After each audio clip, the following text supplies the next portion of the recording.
السلام علیکم ایوریوان، میرا نام ہے افق نذیر اور آج کی اس ویڈیو میں ہم بات کریں گے ابن بطوطہ اور ان کے ٹریول میموئرز پر، جس میں ہمارا مین فوکس ہوگا ان کی جرنی کا ہندوستان میں گزارا ہوا ٹائم پیریڈ۔ تو آئیے شروع کرتے ہیں۔ ابن بطوطہ ایک مسلم موراکن اسکالر اور ایکسپلورر تھے جنہوں نے افرو یوریشیا اور دارالاسلام کی سرزمین پر بڑے پیمانے پر سفر کیا۔ ایسا مانا جاتا ہے کہ ابن بطوطہ نے پری ماڈرن ہسٹری میں 1,17,000 کلومیٹرز کے علاقے کو ایکسپلور کیا۔ مارکو پولو اور زین ہی کو بھی پیچھے چھوڑ دیا۔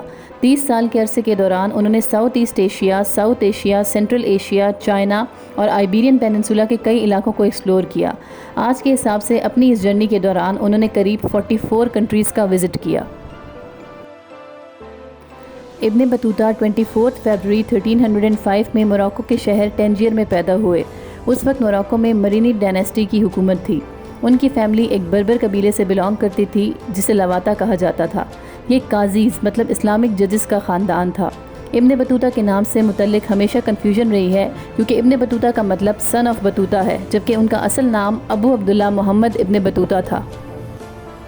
جون 1325 میں 21 سال کی عمر میں ابن بطوطہ اپنے آبائی شہر سے حج کے لیے مکہ روانہ ہوئے۔ اس وقت حج کے سفر میں 16 ماہ کا عرصہ لگتا تھا۔ وہ دور دراز علاقوں کو ایکسپلور کرنے کے اور اس کے بارے میں جاننے کے بے حد شوقین تھے۔ حج کے لیے نکلتے وقت کسی کو معلوم نہیں تھا کہ وہ اگلے 24 سال تک اپنے آبائی ملک موراکو واپس نہیں آئیں گے۔ ابن بطوطہ اپنے ٹریول میموئرز میں لکھتے ہیں کہ میں اس سفر پر بالکل اکیلا نکلا تھا، میرے ساتھ نہ کوئی ساتھی تھا اور نہ کوئی قافلہ، لیکن اپنے شوق اور خواہش کی وجہ سے میں نے ان مقدس مقامات کی زیارت کی۔ چنانچہ میں نے اپنی خواہش کی بنا پر اپنے والدین اور عزیزوں کو چھوڑنے کا فیصلہ کیا، اور میں اور میرے ماں باپ ہم سب اس جدائی پر دکھ سے دوچار تھے۔ مکہ کی زیارت کے بعد ابن بطوطہ لٹیروں سے بچنے کے لیے ایک قافلے میں شامل ہوئے اور ان کے ہمراہ ٹیونس کا سفر کیا۔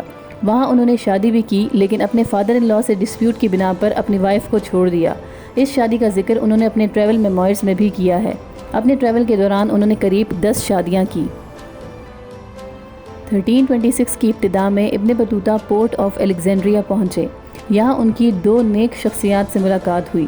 ایک شیخ برہان الدین تھے جن کے بارے میں کہا جاتا ہے کہ انہوں نے ابن بطوطہ کے عالمی سفر کی پیشن گوئی کی۔ ایک اور متقی شخص شیخ مرشدی نے ابن بطوطہ کے ایک خواب کی تعبیر میں انہیں بتایا کہ مستقبل میں وہ دنیا کا سفر کرنے والی ایک اہم شخصیت بنیں گے۔ شیخ برہان الدین نے ابن بطوطہ سے کہا کہ آپ کو ہندوستان کا سفر کرنا چاہیے۔ جب بھی آپ وہاں جائیں میرے بھائی فرید الدین اور رکن الدین کو میرا سلام کہیے گا۔ کچھ ہفتے الیگزینڈریا میں رہنے کے بعد ابن بطوطہ کائرو پہنچے، جو اس وقت مملوک سلطنت کا کیپٹل اور ایک عام شہر تھا۔ سیریا، جیروسلم اور ہبرن کے بعد انہوں نے رمضان ڈمسکس میں گزارا۔ ایران، عراق، صومالیہ، اناطولیہ اور سینٹرل ایشیا کے بعد وہ 1334 میں ہندوستان پہنچے۔ تاریخ اس بات پر خاموش ہے کہ ہندوستان پہنچنے کے لیے انہوں نے کون سا راستہ اختیار کیا، لیکن یہ کہا جاتا ہے کہ انڈین کوسٹ پر سفر کے دوران کچھ ہندو ریبلز نے اغوا کر کے ان کا سامان لوٹ لیا تھا۔ ہسٹورینز کے مطابق ابن بطوطہ شاید خیبر پاس یا پشاور کے راستے ہندوستان میں داخل ہوئے ہوں گے۔ ایسا بھی کہا جاتا ہے کہ دریائے ستلج پار کرنے کے بعد موجودہ دور کے پاک پتن شہر کے قریب بابا فرید کے مزار پر انہوں نے حاضری بھی دی۔ ابن بطوطہ جب ہندوستان آئے تو اس وقت دہلی میں تغلق خاندان کی حکومت تھی اور محمد بن تغلق دہلی کے سلطان تھے۔ ابن بطوطہ کو یہ معلوم ہوا کہ سلطان محمد تغلق اپنے وزٹرز کی طرف سے تحفے تحائف کو بہت پسند کرتے ہیں۔ اسی وجہ سے ابن بطوطہ ان سے ملاقات کے وقت بہت سے تحفے تحائف لے کر گئے۔ ابن بطوطہ نے تیر، اونٹ، 30 گھوڑے اور غلاموں سمیت بہت کچھ سلطان کی خدمت میں پیش کیا۔ محمد بن تغلق نے بھی بدلے میں ابن بطوطہ کو 2000 چاندی کے دینار، ایک فرنشڈ مکان، جج کی نوکری کے ساتھ ساتھ 5000 چاندی کے دینار کی سالانہ تنخواہ اور دہلی کے قریب 2 ہندو دیہاتوں سے ٹیکسز کلیکٹ کرنے کا اختیار دیا۔ تغلق خاندان کے بارے میں ابن بطوطہ نے اپنی ٹریول میموئرز میں قطب کمپلیکس کی ہسٹری درج کی، جس میں قوۃ الاسلام ماسک اور قطب مینار شامل ہیں۔ ابن بطوطہ نے 1335 میں آنے والے قحط کا ذکر بھی کیا جو کہ 7 سال تک جاری رہا، اور سلطان محمد تغلق اس وقت بغاوتوں کو دبانے میں مصروف تھے۔ ابن بطوطہ کے مطابق سلطان تغلق ہندو اور مسلمان دونوں کے لیے ایک سخت حکمران تھے، اور ایک ہفتہ بھی ایسا نہ گزرتا تھا جب ان کے محل کے سامنے سے کوئی انسانی خون نہ بہایا جاتا ہو۔ ابن بطوطہ کے مطابق سلطان خون بہانے کے لیے ہر وقت تیار رہتے تھے۔ لوگوں کی عمر، رتبے کا احترام کیے بغیر انہیں ہر روز زنجیروں میں جکڑ کر محل میں لایا جاتا اور چھوٹی چھوٹی غلطیوں کی بڑی بڑی سزائیں دی جاتی تھیں۔ تغلق حکومت میں مسلمان مذہبی شخصیات کو بھی سخت سے سخت سزائیں دی جاتی تھیں اگر ان پر بغاوت کا تھوڑا سا بھی شک و شبہ ہوتا۔ ابن بطوطہ نے شیخ شناب الدین کا ذکر کیا ہے۔ وہ لکھتے ہیں کہ 14 دن تک سلطان محمد تغلق نے شیخ شناب الدین کو کھانا بھیجا، جسے شیخ نے کھانے سے انکار کر دیا۔ جب سلطان نے اس انکار کے متعلق سنا تو حکم دیا کہ شیخ کو ہیومن فیسز پانی میں ملا کر پلائی جائیں۔ سلطان کے عہدیداروں نے حکم کی تعمیل کی اور اس کے اگلے ہی روز شیخ کا سر قلم کر دیا گیا۔ ہندوستان میں اپنے 6 سال کے قیام کے دوران ابن بطوطہ کے سر پر ایک اعلیٰ افسر سے لے کر ایک مشکوک غدار کی تلوار لٹکتی رہی۔ ابن بطوطہ ہندوستان سے نکلنے کے لیے بہانے تلاش کرتے رہے۔ دوسری بار حج کے لیے جانے سے بھی سلطان نے انہیں روک دیا۔ بالآخر 1341 میں انہیں دہلی سے نکلنے کا ایک موقع ملا جب چائنا کی یون ڈائنیسٹی کا ایک وفد ہندوستان پہنچا اور فیمس ہمالیان بدھسٹ ٹیمپل کی تعمیر نو کی اجازت طلب کی۔ ابن بطوطہ کو سلطان کی طرف سے اس مشن کا انچارج بنایا گیا، لیکن چائنا کے سفر کے آغاز پر ساحلی راستے میں اس وفد پر ڈاکوؤں کے ایک گروہ نے حملہ کر دیا۔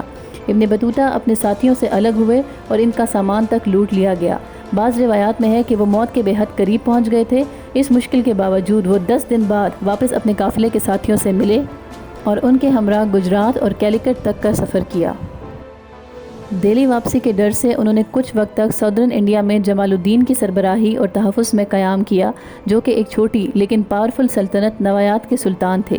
لیکن اس سلطنت کے خاتمے کے بعد ابن بطوطہ کے پاس ہندوستان چھوڑنے کے سوا اور کوئی چارہ نہ تھا۔ انہوں نے مالدیوز میں کچھ مہینوں تک جج کی ڈیوٹی سر انجام دی۔ صرف مالدیوز میں اپنے قیام کے دوران انہوں نے 4 شادیاں کی۔ سری لنکا، چٹاگانگ جسے آج بنگلہ دیش بھی کہا جاتا ہے، ساؤتھ ایسٹ ایشیا کے بعد وہ فائنلی چائنا پہنچے۔ اس وقت تک کے معلومات کے مطابق نون ورلڈ کے ایج تک پہنچ کر بالآخر ابن بطوطہ نے واپسی کا ارادہ کیا۔ 1349 میں وہ اپنے آبائی شہر ٹینجیر واپس پہنچے۔ اس وقت تک ابن بطوطہ کے والدین کی وفات ہو چکی تھی۔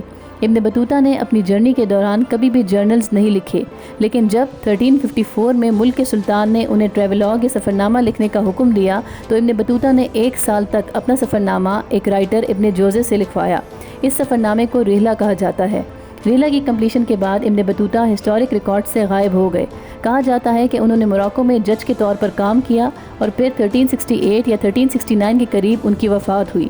ایسا معلوم ہوتا ہے کہ 30 سال تک مختلف ممالک میں گھومنے کے بعد بالآخر یہ عظیم ایکسپلورر ایک جگہ رکنے پر راضی ہوا۔ امید ہے آج کی ویڈیو آپ کو انفارمیٹیو لگی ہوگی۔ میرے چینل کو سبسکرائب کرنا نہ بھولیے گا۔ ملاقات ہوگی آپ سے اگلی ویڈیو میں، تب تک کے لیے اللہ حافظ۔